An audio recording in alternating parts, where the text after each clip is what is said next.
Hello, my beautiful souls. Welcome sa ating tarot reading sessions. Keep in mind, general reading po ito. Maaaring mag-resonate, maaaring hindi.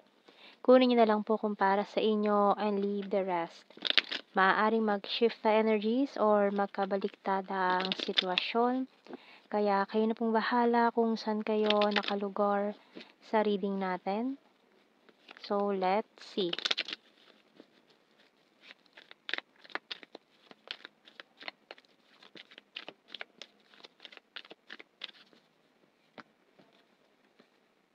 So, nahulog agad yung natin, Magician. Hindi na naman tayo nakaligtas dyan Tower card, Four of Pentacles, and the Six of Pentacles. Hermit card, the Strength, and Six of Wands. That card. Bottom card, Queen of Wands. So, may mga specific signs tayo ng strong Leo and Leo, Virgo, and Scorpio. Ayan. So, tinawan na natin. Anong message ng Archangel natin dito?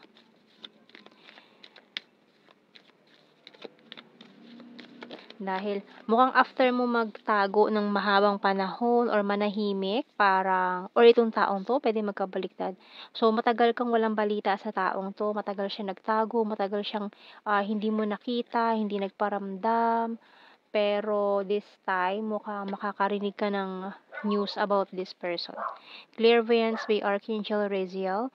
I'm helping your spiritual side to awaken fully so you can clearly see heavenly love. So mukhang nagkaroon ng spiritual awakening sa inyong dalawa.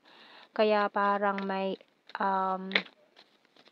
something na naman or maaring this is soul connection or parang kayo nitong taong to, one of your soul tribes. Yeah, malalim na yung ugat ng ninyo ng kaluluwa na pinagsamahan niyo ng taong to. So, ibig sabihin, marami na kayong past lives na pinagsamahan.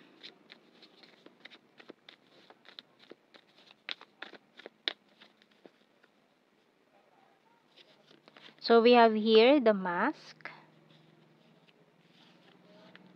Diamond, and Closed Book. So, talagang sinarado nyo na to Pero, okay, may nagbukas or may sunod palang kabanata. Hindi pa tapos, no? So, we have here Pencil and Ground bottom card.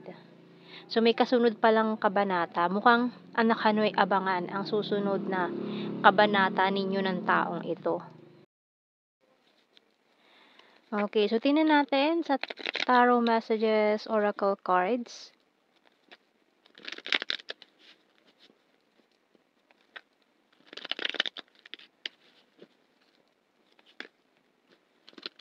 And mukhang may mga tao din na nangialam, sumabotage ng connection nyo.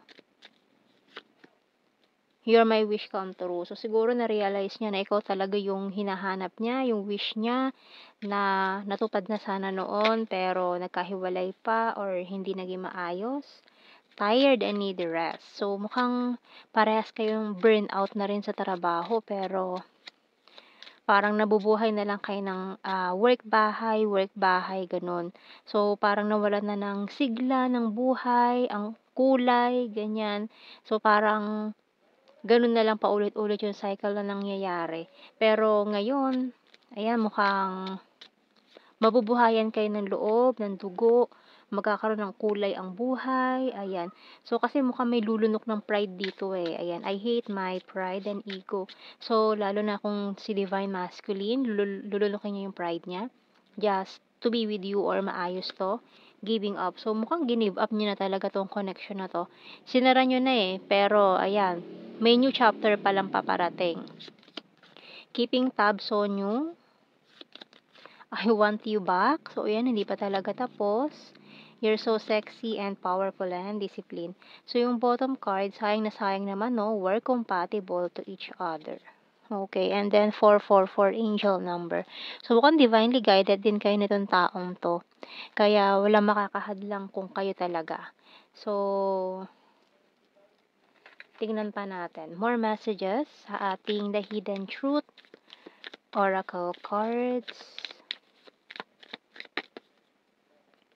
I love you unconditionally. You don't know how hard it was to let you go. Ayan, hinahanap ka na niya. I look for you everywhere. You speak to me through music. I know I messed up everything. So, aminado siya eh. Nasabotage niya itong connection. I wish things could be different. I left you before you could leave me. And you came closer than anyone. So, yung bottom card, I want you. So, this person still want you and love you pa rin, no?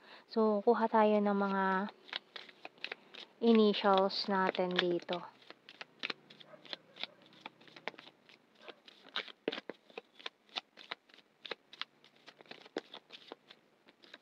So, we have here RN, P,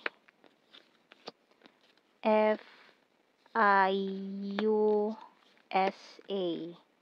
Pwedeng USA. Ayan.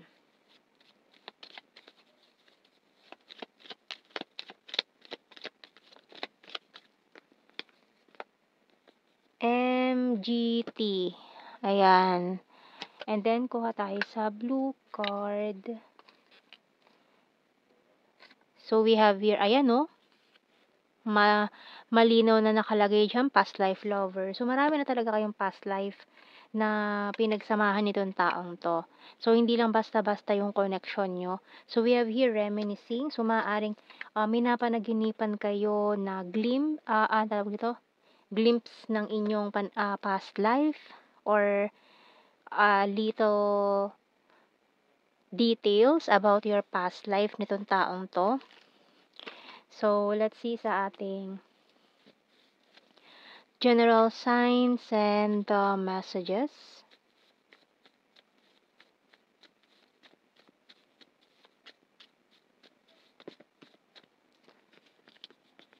Okay, so kunin natin to lahat. Isang bloke ng cards. We have here summer, animal lover, smart, and water sign, Cancer, Scorpio, Pisces, flower, amazing, March, perfect smile, Virgo, and food lover.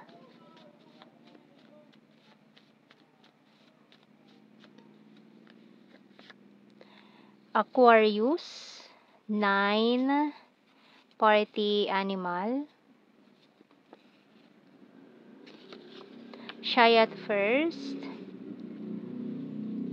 Scorpio and South PH, emotional, Leo, and number 10, January. So, mga keywords na lang ito ha, and beautiful. April,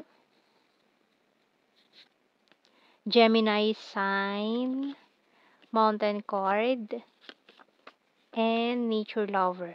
So, maaari may mga pinagsamahan din kayong grounding or nagpunta kayo sa mga mountain or nag-soul searching or baka doon pa kayo mag-meet dalawa, no? Habang kayo nagso-soul searching, nag-unwind, nag-hermit mode, or kung ano man tong ginagawa nyo na in the nature. So, we have here September and 8. Maring September 8. So, yan ang ating reading, my beautiful souls. Thank you for watching. Take care and God bless. See you in our next reading, guys. Bye-bye.